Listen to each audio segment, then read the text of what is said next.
Dinayaw dagiti residente iti syudad ti Lawag ni Mayor Michael Marcosquion gaputi sa balin nga inanagapuanan.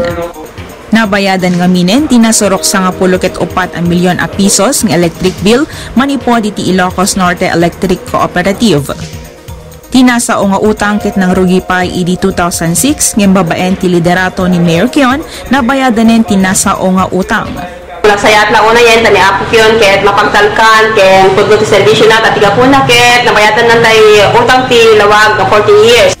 Kuna ti accounting office, nadalusan pa yan ti legal issues tinasao nga account iti INEC. No case has been filed by the Ilocos Norte Electric Cooperative against the City Government of Lawag. Dati ako the certification from the court, Regional Trial Court, Municipal Trial Court, and City Prosecutor's Office. Inayon ni Akain, political will tinakasulbari ti issue tinagbaitan ti city government ken INEC. And it's good that our mayor has the will to pay this account, to settle this account. So siron ma'am awanan utang ti?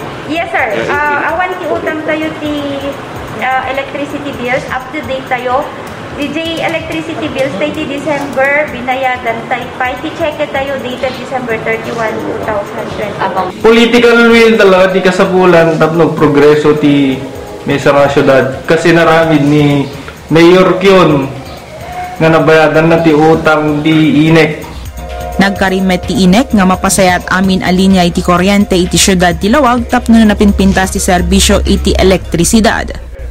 Apresya rin pa iti INEC ni Mayor Kion ang sipo di sulaeng tinakasulbar iti nasao a problema kas mayetada iti programa na Abaro Alawag. This will help a lot in the operations of INEC, especially now during this pandemic that we are short of collection, and this will go to our power bill payments to our power supplier. Malaking tulong po ito, and again, maraming pasasalamat kay Mayor and this city staff. And so we're now citizens in good standing with INEC, and you're in good standing with us, so we can now work together. Yes, sir. We've been working And now we'll pay our bills. Para sa Balitang Ilocos Online, Joanne Agustin.